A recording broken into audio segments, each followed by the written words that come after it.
যত সময় যাচ্ছে পাটনা বিস্ফোরণকে কেন্দ্র করে ততই তুঙ্গে উঠছে মোদি নীতিশ চাপানুতর।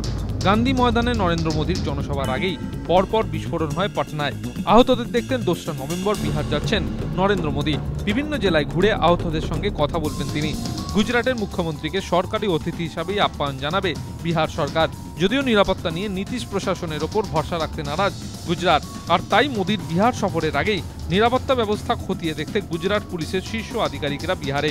শুধু তাই নয়, যে 6টি জায়গায় যাবেন মোদী, প্রতিটি জায়গাতেই গুজরাট পুলিশের এসপি মর্যাদার আধিকারিকরা থাকবেন।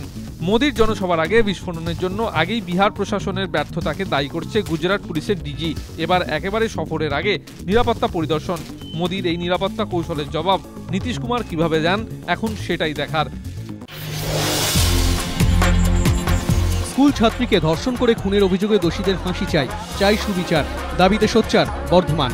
পরিবারের অভিযোগ, পুলিশ যেভাবে তদন্ত চালাচ্ছে তাতে দোষীরা আদৌ শাস্তি পাবে না। প্রতিবাদে বৃহস্পতিবার বর্ধমানের কার্জন গেটের সামনে পথ অবরোধ করলেন মৃতার পরিজনরা। এদিন মৃতের পরিবারের সঙ্গে দেখা করেন কংগ্রেস নেতা ওম প্রকাশ মিশ্র সহ অন্যান্যরা। তারাও দোষীদের কঠোর শাস্তির দাবি করেন। অভিযুক্তদের পুলিশ গ্রেফতারের আশ্বাস দিলে বিকেল 4:30 নাগাদ অবরোধ ওঠে। এদিকে ঘটনার প্রতিবাদে এদিন পথে নামেন স্কুল পড়ুয়া শিক্ষকরাও। মৌন মিছিল শেষে জেলাশাসকের দপ্তরে স্মারকলিপি জমা দেন তাঁরা। নিঃশর্ত মুক্তির দাবিতে বুধবার থেকে জলপাইগুড়ি সংশোধনাগারে অনশন শুরু করেছেন মোর্চা নেতা বিনয় তামাং। বৃহস্পতিবার সকালে হঠাৎ অসুস্থ হয়ে পড়েন তিনি।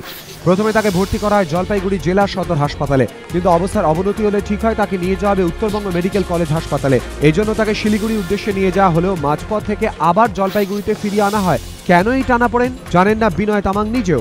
কেন এই দিনভর নাটক? জলপাইগুড়ি জেলা শাসক বলেছেন, মুখ্য স্বাস্থ্য আধিকারিক বলেছেন এখানেই ভালো চিকিৎসা হওয়া সম্ভব, তাই তাকে ফিরিয়ে আনা হয়। যদিও জেলা মুখ্য স্বাস্থ্য আধিকারিকের দাবি বিনয় তামাংকে স্থানান্তরিত করা হচ্ছে, সেই খবরই তিনি জানেন না। সচিনের 199তম টেস্ট ঘিরে এখন থেকেই সিএবিতে টিকিটের হাহাকার। যারা ইডেন টেস্টের টিকিট পাচ্ছেন না তাদের জন্য অভিনব উদ্যোগ নিল রাজ্য সরকার। ক্রীড়ামন্ত্রী জানিয়েছেন 6 থেকে 10ই নভেম্বর শহরের সব গুরুত্বপূর্ণ মোড়েই জায়ান্ট স্ক্রিনে চলবে ম্যাচের সরাসরি সম্প্রচার। এছাড়া শহরের কয়েকটি ক্লাবেও থাকছে খেলা দেখার বন্দোবস্ত। সরকারের এই উদ্যোগকে স্বাগত জানিয়েছে সিএবিও।